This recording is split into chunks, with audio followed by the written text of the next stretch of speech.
जय श्री कृष्णा दोस्तों, आप सभी का स्वागत है मेरे YouTube चैनल पूजा सहारा पर। दोस्तों, आज हम अपनी इस वीडियो में बात करेंगे कि एकादशी के व्रत कब से शुरू करने चाहिए, कब समाप्त करने चाहिए, उनकी पूजा विधि, नियम, उद्यापन की विधि क्या रहेगी।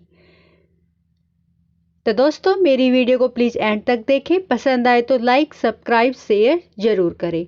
हिंदू धर्म में एकादशी व्रत करने की इच्छा रखने वाले मनुष्य को दशमी के दिन से ही कुछ अनिवार्य नियमों का पालन करना चाहिए। इस दिन मांस, लहसुन, प्याज, मसूर की दाल आदि निषेध वस्तुओं का सेवन नहीं करना चाहिए।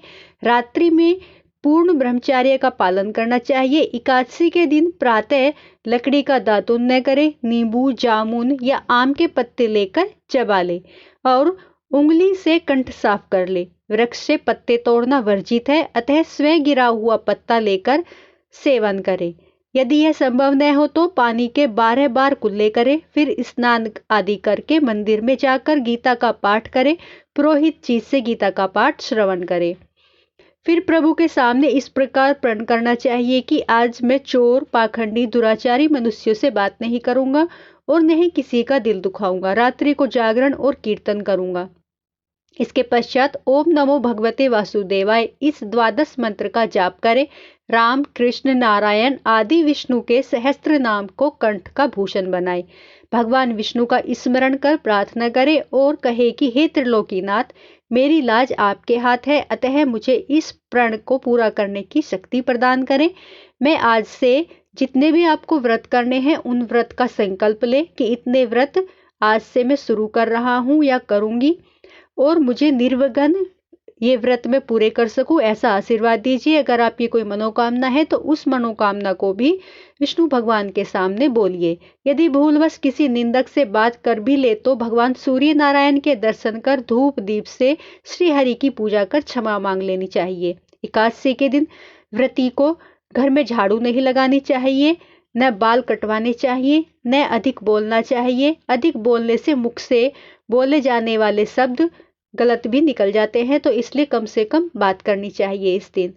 इस दिन यथाशक्ति दान करना चाहिए, किंतु स्वयं किसी का दिया हुआ अन्न कदापि ग्रहण नहीं करनी चाहिए। दशमी के साथ मिली हुई एकादशी व्रत मानी जाती है। वैष्णवों को योग्य द्वादशी मिली हुई एकादशी का व्रत करना चाहिए। त्रयोदशी आने से पूर्व व्रत का पारण कर लेना चाहिए।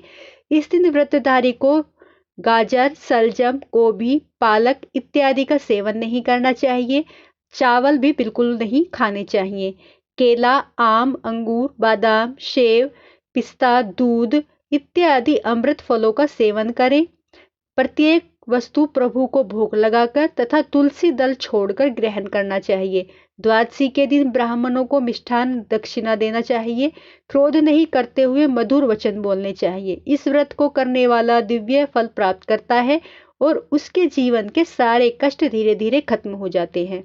आमतौर पर जब किसी को एकादशी का व्रत रखना होता है तो वो किसी भी शुक्ल पक्ष की एकादशी से इस व्रत की शुरुआत कर देते हैं, लेकिन वास्तव में एकादशी व्रत की शुरुआत उत्पन्ना एकादशी से करनी चाहिए। ये एकादशी मार्गशीर्ष माह में आती है और इसे ही पहली एकादशी माना जाता है। मौन, जप, शास्त्र पठन, कीर्तन, रात्रि जागरण एकादशी व्रत में विशेष लाभ पहुंचाते हैं। एकादशी के दिन अशुद्ध द्रव्य से बने हुए पेय पिए, कोल्ड ड्रिंक्स, एसिड आदि डले हुए फलों से के डिब्बाबंद रस न पिए, 2 बार भोजन न करें, आइसक्रीम व तली हुई चीजें न खाएं। फल अथवा घर में निकला हुआ फल का रस अथवा दूध या जल पर थोड़े में ही काम चलाना चाहिए। इस दिन अधिक से अधिक नहीं खाना चाहिए। व्रत में दशमी, एकादशी और द्वादशी इन तीनों दिनों में कांसे के बर्तन, मांस, प्याज, लहसुन, मसूर, उड़द, चने, शाक, शहद, तेल और अधिक जल पीना इनका सेवन नहीं करना चाहिए। एकादशी व्रत के पहले दिन दशमी को और दूसरे दिन द्वादशी को जौ, गेहूं, मूंग, सेंधा, नमक, काली मिर्च, शर्करा और गौ का घी ये हम इस्तेमाल कर सकते हैं भोजन में। इस दिन फलाहारी को गोभी, गाजर, शलजम, पालक, कुल्फा, साग इत्यादि सेवन नहीं करना चाहिए। एकादशी के दिन किसी संबंधी की मृत्यु हो जाए तो उस दिन व्रत रखकर उसका फल संकल्प करके मृतक को देना चाहिए। और श्री गंगा जी में अस्थियां प्रवाहित करने पर भी एकादशी व्रत रखकर व्रत प्राणी के निमित्त दे देना चाहिए। प्राणी मात्र को अंतर्यामी या का अवतार समझकर किसी से छल कपट नहीं करना चाहिए।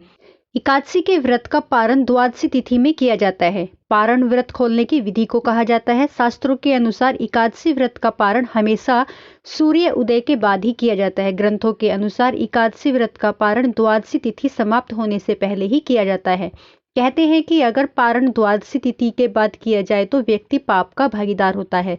ज्योतिष के अनुसार अगर तिथि घट बढ़ने से द्वादशी तिथि सूर्य उदय से पहले ही समाप्त हो रही है तो भी व्रत का पारण सूर्य उदय के बाद ही करना चाहिए। इसके बाद ही अगर हरिवासर में व्रत का पारण कभी भी भूलकर नहीं करना चाहिए। हरिवासर द्वादशी तिथि की पहली 1/4 तिथि को कहा जाता है। व्रत का पारण करने के लिए हरिवासर समाप्त होने का इंतजार करना चाहिए। हरिवासर में भूलकर भी व्रत का पारण ना करें। एकादशी के व्रत में द्वादशी को आप चावल या खिचड़ी खाकर भी व्रत खोल सकते हैं। एकादशी में चावल नहीं खाने चाहिए। द्वादशी में चावल खिचड़ी खाना बहुत शुभ माना जाता है। पारण के बाद ब्राह्मण को जितना आप दान दक्षिणा दे सकते हैं उसे दें और विदा करें या मंदिर में जाकर आप देकर आएं। सनातन धर्म में एकादशी के व्रत का काफी महत्व है। इस दिन ब्राह्मणों को भोजन करवाने से पुण्य मिलता है। एकादशी माह में 2 बार आती है, कृष्ण पक्ष और शुक्ल पक्ष। इस तरह 24 एकादशी आती है। इसका उद्यापन देवताओं के प्रबोध समय में ही एकादशी के व्रत का उद्यापन करें। विशेषकर मार्गशीर्ष के महीने में माघ माह में या भीम तिथि माघ शुक्ल एकादशी के दिन ही इस व्रत का उद्यापन करना चाहिए। चातुर्मास में उद्यापन नहीं करना चाहिए। जब आपकी 24 एकादशियां पूर्ण हो जाती हैं तब आपको इनका उद्यापन कर सकते हैं, या आपने ज़्यादा एकादशी का संकल्प लिया है तो उसके बाद भी आप उद्यापन कर सकते हैं।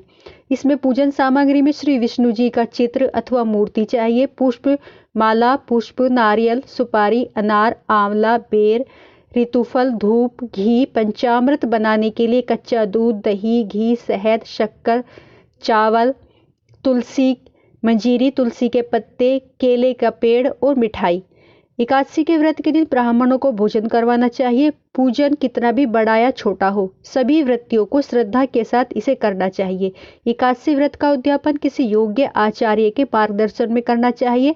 उद्यापन में 12 माह की एकादशियों के निमित्त 12 ब्राह्मणों को पत्नी सहित निमंत्रित किया जाता है। उद्यापन पूजा में तांबे के कलश में चावल भरकर रखें। अष्टदल कमल बनाकर भगवान विष्णु और माँ लक्ष्मी का षोडशोपचार पूजन किया जाता है। पूजन के बाद हवन होता है और सभी ब्राह्मणों को फलाहारी भोजन करवाकर वस्त्र दान किया जाता है। दक्षिणा अपने सामर्थ्य अनुसार आप दे सकते हैं।